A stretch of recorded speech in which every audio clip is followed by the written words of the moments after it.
বিসমিল্লাহিররহমানিররহিম। আসসালামু আলাইকুম দর্শক, কেমন আছেন? আশা করি ভালো আছেন। আমিও ভালো আছি। দেশ ও দেশের বাইরে থেকে যারা আমার ভিডিওটা দেখতেছেন তাদেরকে আমার রান্নাঘরে স্বাগতম। আজকে আমি দেখাবো 4 রকমের ফল দিয়ে মিল্ক পুডিং। তো চলুন দেখে নেওয়া যাক মিল্ক পুডিং এর জন্য কি কি উপকরণ লাগতেছে। আমি একটু আপনাদেরকে কেটে দেখাবো যে কতটা সুন্দর এবং সফট হয়েছে আমার মিল্ক পুডিংটা। দেখতেই পাচ্ছেন যে কত সুন্দর লেয়ারটা এবং কতটা সুন্দর কালারফুল হয়েছে। এই রেসিপিটা যদি আপনাদের বানাতে অবশ্যই আমার এই চ্যানেলটাকে ফলো করুন। আমি আজকে দেখাবো 4 রকমের ফল দিয়ে মিল্ক পুডিং। এখানে আমি দুধ জ্বালিয়ে নিয়েছি ঘন করে। এখানে আমটাকে আমি পিউরি করে নিয়েছি। এখানে আমি মালটাটা জুস বানিয়ে নিয়েছি। আমি একটু ফুড কালার ব্যবহার করছি কারণ কালারটা খুবই হালকা আসছিল, তাই আপনারা চাইলে দিতেও পারেন, নাও দিতে পারেন। এখানে আমি কলাটা নিয়েছি পিউরি করে, ড্রাগন ফল নিয়েছি, গুঁড়া দুধ নিয়েছি, আমি নিয়েছি আগার আগার পাউডার, চিনি দেব পরিমাণ মতো, নিয়েছি আমি 3 রকমের বাদাম নিয়েছি, কাজু, কাঠ এবং পেস্তা বাদাম নিয়েছি। এখন আমি এখানে একে একে বসিয়ে দেব। আমি দিয়ে দিচ্ছি মালটার জুসটা দিয়ে দিলাম। আমি দিয়ে দিচ্ছি মালটার জুসটা। এখন আমি আগার আগার পাউডার, চিনিটা দিয়ে দেব। আমি 1 চা চামচ নিয়ে নিলাম আগার আগার পাউডার। আমি দিয়ে দেব পরিমাণ মতো চিনিটা। আপনারা আপনাদের পরিমাণ মতো দিতে পারেন কারণ আমি মেপে দিচ্ছি না, আমি খুবই মিষ্টি কম খাবো। এখন আমি সুন্দর করে এটাকে মিলিয়ে নেব। এখন আমি চুলাটা জ্বালিয়ে দিচ্ছি। এখন নেড়ে একদম ফুটিয়ে নেব এটাকে। আমার অরেঞ্জ জুস যে পিউরিটা ছিল সেটা খুব সুন্দর ফুটে গেছে। এখন এটা আমি ঢেলে দেব। ঢেলে দিয়েছি। এখন আমি এটা 30 মিনিটের জন্য নর্মাল ফ্রিজে রেখে দেব। আমি এখন দিয়ে দেব কলার পিউরিটা। ওটা এখন আমার বের করার সময় হয়ে গেছে। আমি দিয়ে দিচ্ছি 1 চা চামচ আগার আগার পাউডার, পুরো ভরে দেয়নি। আমি দিয়ে দেব প্রয়োজন মতো চিনি। খুব সুন্দর করে পিউরিটাকে মিলিয়ে নেব। দিয়ে দেব এখান থেকে অর্ধেকটা দুধ, বেশি অর্ধেকটা দিয়ে দিয়েছি দুধটা। এখন মিলিয়ে নেব। চুলাটা জ্বালিয়ে দিয়েছি আমি। এখন অনবরত নাড়তে হবে, একদমই নাড়া বন্ধ করা যাবে না, সেই ক্ষেত্রে দলা পাকিয়ে যাবে। খুব সুন্দর করে এটাকে পিউরিটাকে নেড়ে রাখতে হবে। প্লিজ আমার যারা নিকট দর্শকরা আছেন, যারা আমাকে একটু হলো ভালোবাসেন বা আমাকে সাপোর্ট করেন, তারা প্লিজ একটু ওয়াচ টাইম দেওয়ার চেষ্টা করবেন। আমার খুবই ওয়াচ টাইম কম আসে।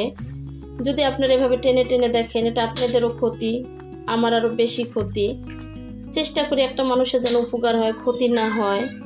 তো আপনারা একটু প্লিজ চেষ্টা করবেন। তো এটা ফুটে আসছে প্রায়, এটা হয়ে গেছে। এখন নামিয়ে ফেলবো আমি। এখন আমি এটাকে সেট করে নেব। এখন দিয়ে দেবো আমি ম্যাঙ্গো পিউরিটা। দিয়ে দিচ্ছি আমি 1 চা চামচ এরকম আগার আগার পাউডার। দিয়ে দেব পরিমাণ মতো চিনি। দিয়ে দেব গুঁড়া দুধটা। খুব সুন্দর করে এখন মিলিয়ে নেব। আমি সুন্দর করে এটাকেও সেমভাবে নেড়ে নেড়ে নেব। হয়ে গেছে। এখন আমি এটা ঢেলে দেব। এখন আমি এখন ড্রাগনের পিউরিটাকে তৈরি করে নেব। দিয়ে দেব 1/2 চামচ আগার আগার পাউডার, প্রয়োজন মতো চিনি। খুব সুন্দর করে আমি নেড়ে নেব। খুব সুন্দর করে এটা নেড়ে আমি মিশ্রণটাকে যেন লেগে না যায়, তো সেভাবে করে দর্শক নেড়ে নিতে হবে। দর্শক আমার চ্যানেলটা যদি ভালো লাগে থাকে অবশ্যই লাইক কমেন্ট করবেন, সাবস্ক্রাইব করে ভিডিওটা দেখবেন। এটা হয়ে গেছে। এখন এটাকে আমি ঢেলে দেব। দর্শক এটাও ঢেলে দিয়েছি, দেখতে পাচ্ছেন বসানো হয়ে গেছে। এটা 30 মিনিটের জন্য আমি এখন নর্মালে ঢুকিয়ে দেব। দুধটা আমি ঢেলে দিচ্ছি, 1/2 চা চামচ আগার আগার পাউডার দিয়ে দিচ্ছি। এখন আমি দিয়ে দেব কিছুটা দুধ দিয়ে দিলাম। এখন এটা আমি নেড়ে মিলিয়ে নেব আবার। এটা হয়ে গেছে। এটাও আমি এখন ঢেলে দেব।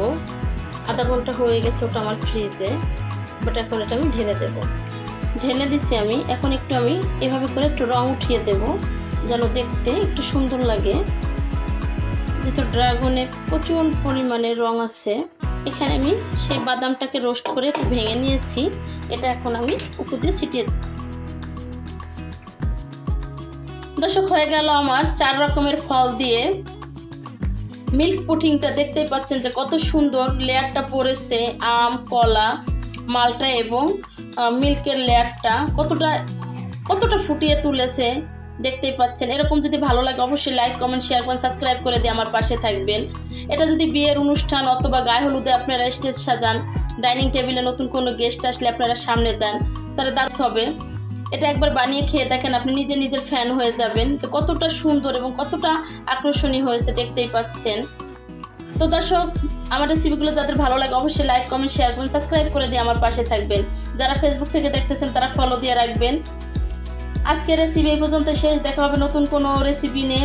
ভালো থাকবেন, সুস্থ থাকবেন, আশপাশে মানুষকে ভালো রাখবেন। আল্লাহ হাফেজ।